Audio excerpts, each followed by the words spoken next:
number one boxing show, KO. Barrotillo continued on his march towards a shot at the IBF junior featherweight title with an impressive win over Chavez. The Mexican came into the match well credentialed, but left with another blemish on his record.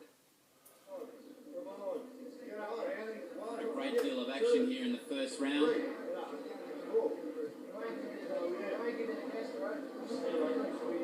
Nell not wasting any energy. Great balance, Barrotillo. Very, very gifted and naturally gifted fighter. And there's the bell ending the first round of this 10 by 3 minute contest. He's obviously very wary, so he has heard and no doubt seen some tapes on Arnell.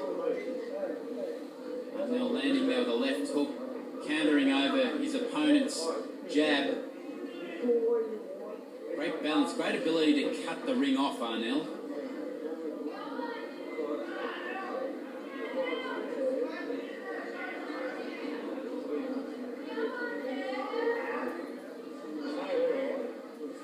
Certainly come a long way since his fights with Johnny Binge. They were great wars, but he's become a much more refined fighter, has Arnell Barrotillo. A nice counter right there. Just raises the chin of the Mexican.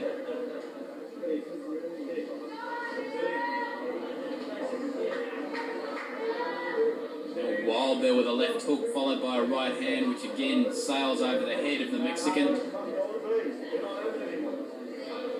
What the Mexican doesn't want to lunge in like that with his head held high. He's going to swallow a right hand if he's not careful. There's that left hook. Beautiful counter punch.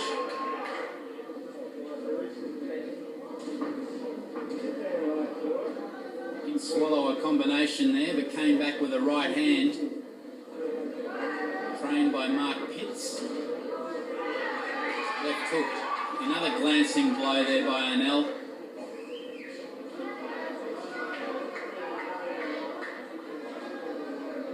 Jeff Fennick has huge raps on this young fighter who's just 23 years of age.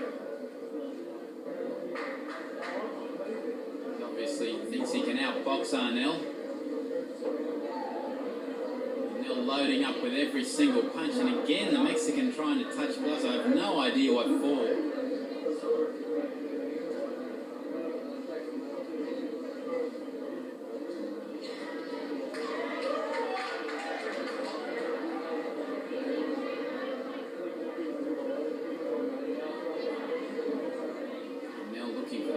Big punch. And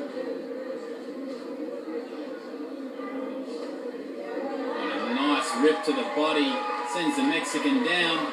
He looks in a great deal of trouble. That's really taken the wind out of him. The Mexican kidney punch, and that's it. Chavez is out. One punch, a body punch, and it's all over. Well, I talked about the power of Arnell Barrotillo, and you've seen it.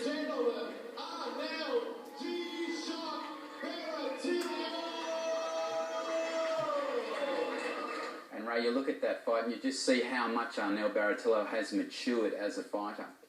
Yeah, Arnell Barrotillo, especially since probably his last 6 fights, he's really come on. And I feel he's in a great position now to challenge for the world title. He's got the equipment to maybe take the title from Vianney Bunju, the African. Yeah, you talk about the equipment. I mean, he has that one-punch knockout power. It must be great to go into a fight and to know that you can rely on that one big one. Yeah, he's certainly blessed with that, but he's got good boxing skills to go with it as well. And Vianney Bunju has been a very, very good champion for the IBF, a very awkward customer, and Arnell will have no easy task against him. No, Vianney Bunju's been a successful champion and a very mobile fighter, uses the whole ring, boxes very well, but it doesn't have the power of Barrotillo. Ricky Rayner also appeared on the card. The current Australian junior lightweight champ faced Roberto Ruiz of the Philippines over 10 3-minute rounds.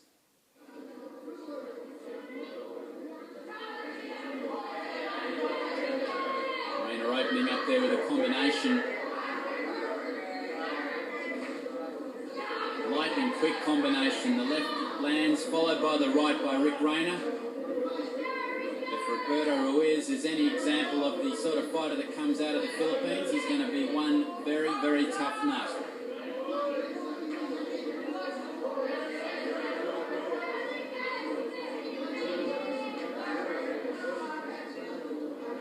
Ruiz with a good counter right there catches the attention of the Australian fighter.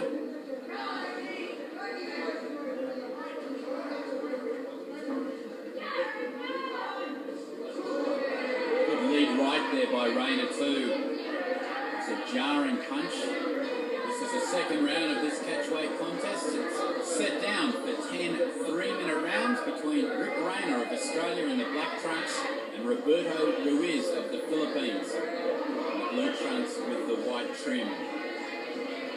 Rayner comes out throwing combinations, and obviously the hand speed is definitely with him tonight.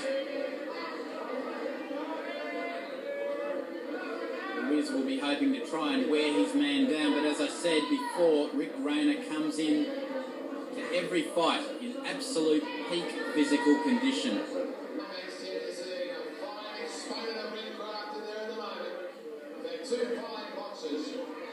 Ruiz lands a combination there, one of the few that he's actually managed to land, getting through the guard of Rick Rayner. I have it as a shutout so far to Rick Rayner in the black trunks. I have him ahead 40 points to 36 as we enter the 5th round. And down he goes. Well, what a shock. Rick Rayner is down. That's a beautifully timed left hook by Ruiz, and that's exactly what he's been looking for throughout the whole contest. Wow. Rayner back up quite quickly. Ray Wheatley giving him the standing 8 count. The mandatory 8 count, I should say. He walked right into a left hook. And Roberto Ruiz has been trying to time that punch all night. And he does so perfectly here in the 5th round.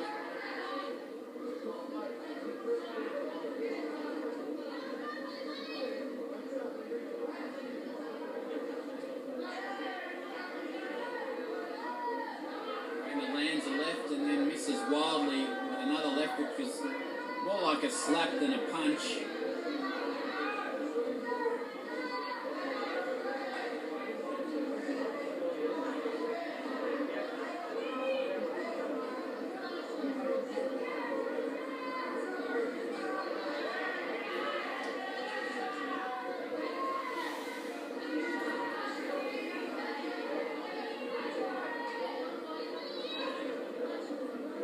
Getting a little bit restless. I'm sure they'd like to see both fighters open up.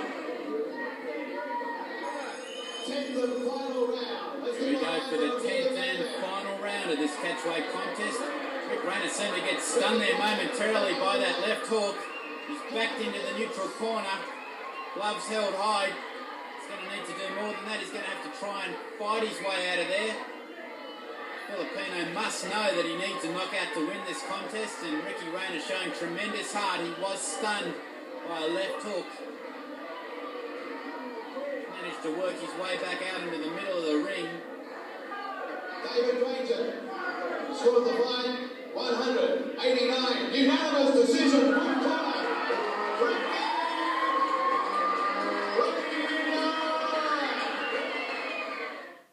The Russian power tower Nikolai Valuev continued his feeding frenzy on warm bodies when he faced August Tanuvasa. Outweighed by a mere 38 kilos, the Kiwi did what every other Valuev opponent has done so far, fold like a card table. The Russian comes into the fight tonight weighing 150 kilograms. An enormous man, 7'2". His reach is almost equal to his height. Toying with his opponent here early in the contest. The Russian Power Tower he's known as. His last fight was in Japan. He's now back here in his adopted country of Australia. Hand speed isn't his forte, but with that sort of weight behind him, power definitely is.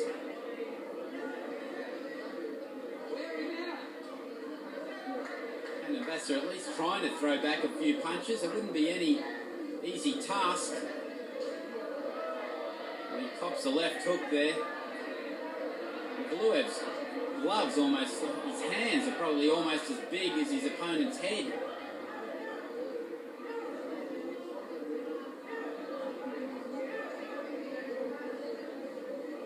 Tanuvasa.